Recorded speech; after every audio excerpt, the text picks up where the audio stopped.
یہی بیماری سب سے زیادہ شدید اور مکروہ ترین شکل میں حضرت عیسیٰ علیہ السلام کے پیرووں میں پیدا ہوئی۔ ایک محدود پیمانے پر یہودیوں میں بھی ایک دور میں یہ بیماری پیدا ہوئی، انہوں نے حضرت عزیر علیہ السلام کو خدا کا بیٹا قرار دیا۔ اس کی وجہ میں آپ کو بتا چکا ہوں کہ چونکہ حضرت عزیر کی جو دعوت توبہ تھی اس سے بنی اسرائیل میں ایک اصلاح کا آغاز ہوا، ان کے حالات بدلے، جس کے نتیجے میں اللہ تعالیٰ نے انہیں دوبارہ دنیا کے اندر عزت سے، طاقت سے، قوت سے سرفراز کیا۔ تو اس لیے حضرت عزیر کے بارے میں ان کے ہاں ظاہر بات ہے کہ پھر عقیدت اور محبت جو ہے ہونی ہی چاہیے تھی، اور یہ عقیدت و محبت کا غلو ہی ہوتا ہے کہ جو پھر اللہ کے بندوں کو، نبیوں کو، رسولوں کو، اولیاء اللہ کو اللہ کی اولاد یا اللہ کے کو اور طرح کے رشتہ دار قرار دے دیتا۔ لیکن جس کیفیت کے ساتھ اس مرض کا ظہور ہوا ہے عیسائیوں میں، اس کی کوئی مثال دنیا کی تاریخ میں نہیں۔ ان کی تو گمراہی کا عالم یہ کہ وہ کہتے ہیں کہ عیسیٰ اللہ کا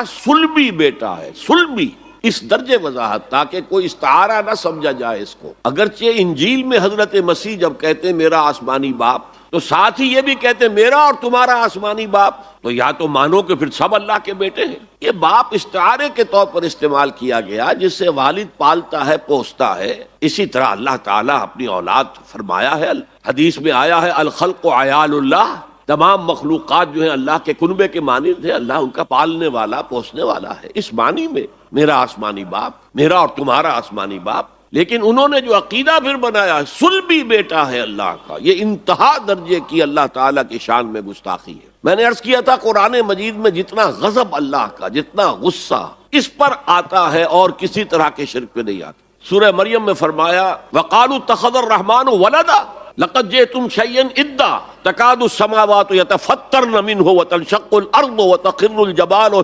هَدًّا أَن دَعَوْا لِلرَّحْمَنِ وَلَدًا وَمَا يَنبَغِي لِلرَّحْمَنِ أَن يَتَّخِذَ وَلَدًا۔ اگر اس کے لہجے کو آپ سمجھ سکیں، اس میں جو غضب مضمر ہے، چھپا ہوا ہے، اسے پہچان سکیں، کلام کی اگر شناخت ہو۔ وَقَالُوا اتَّخَذَ الرَّحْمَنُ وَلَدًا، انہوں نے کہا رحمان نے کسی کو بیٹا بنایا ہے۔ لَقَدْ جِئْتُمْ شَيْئًا إِدًّا، تم ایک بہت ہی خطرناک، خوفناک، بہت ہی گستاخی والی بات لے کر آئے ہو، اور وہ کتنی بڑی گستاخی ہے اللہ کی جناب میں۔ تَكَادُ السَّمَاوَاتُ يَتَفَطَّرْنَ مِنْهُ، اس گستاخی کی وجہ سے آسمان پھٹ پڑنے کو ہے، وَتَنشَقُّ الْأَرْضُ، اور زمین شق ہو جانے کو ہے، وَتَخِرُّ الْجِبَالُ هَدًّا، اور پہاڑ جو ہے وہ دھماکے کے ساتھ گر جانے کو ہے۔ أَن دَعَوْا لِلرَّحْمَنِ وَلَدًا، کہ ان بدبختوں نے اللہ کے لیے، رحمان کے لیے کسی کو بیٹا بنایا ہے۔ وما ينبغي للرحمن ان يتخذ ولدا، اور اللہ کی شان کے شایان ہی نہیں ہے، رحمان کی شان کے شایان ہی نہیں ہے کہ وہ کسی کو اولاد بنائے۔ تو یہ شرک کی بدترین صورت ہے